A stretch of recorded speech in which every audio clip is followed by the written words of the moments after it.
Hello. I thought I would close out this year with a simple little potpourri of some tips on rules layout and editing. Let's go. Tip number 1, keep your diagrams focused. Oftentimes when I'm laying out a diagram and it starts getting away from me, it's often because I'm trying to show too many things in one panel or one image. I would recommend that you focus on one of the following: either one turn, one sequence of players' actions, one change in the board state, or perhaps one negotiation between two players and then its outcome if you have space available to do so. Tip number 2, simplifying sentences. If you have one sentence and it gets really long and kind of run on, it's often because it has too many clauses or parenthetical notes. Basically, you're trying to incorporate a lot of conditions and subclauses and all these other edge cases within the same sentence, and you're just trying to do that too early. Oftentimes, it's better to really focus on one declarative action. After that, you can write other sentences immediately thereafter that clarify the conditions on that movement. Tip number 3, affirmative language. A lot of times in rules, you're tempted to list out the constraints of players' actions, that they cannot move to certain spaces or they cannot move in certain ways. And oftentimes that leads to very long sentences or very complicated diagrams where you're trying to basically define a negative. And that's much, much harder than just trying to define the affirmative or the positive. Instead, try to phrase things as you can only move to X spaces, or you should remember to do Y, rather than saying don't forget to do Y. Sometimes it's unavoidable, especially in certain games where you have a lot of exceptions to certain rules. In those cases, I do recommend listing out the bans or prohibitions in your game as bullet points so that they're highlighted and easy to reference later on in the game. Tip number 4, communicate with your editor.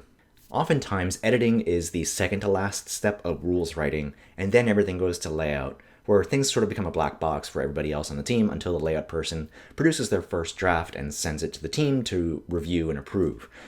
This is not necessarily the most efficient way to handle a very complicated rulebook. Oftentimes, it's better that the editor and the layout person work in a more fluid capacity where they discuss things as they develop. So some key things that both parties need to remember are how many words are available per page, which is something that the layout person would know best once they lay out everything as a quick draft. They should also outline the rules as 2-page spread increments so that you don't have one topic drifting too far past the page breaks. Ideally, you would want one topic, one set of rules that are related to each other within the same view, within the same 2-page spread.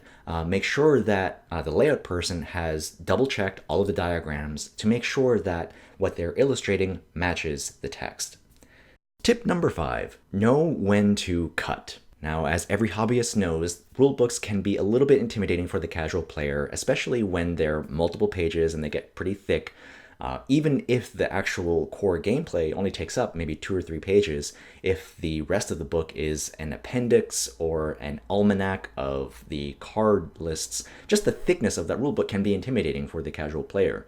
So it's good for you and your editor to discuss whether it's actually worth the extra length in a rulebook to incorporate some of the extra material that you have on your first draft.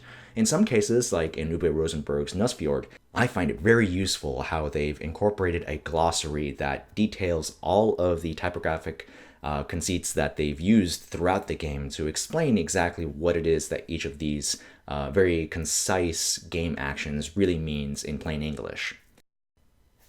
Those are just some random tips on rulebook writing and layout that I've picked up over the years. If you have anything more that you'd like to share, please leave it in the comments. Or if you have any questions, please leave that there too. Till next time, see ya.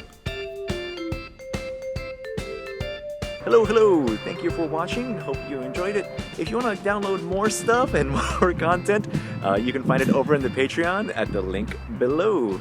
Thanks very much. Bye!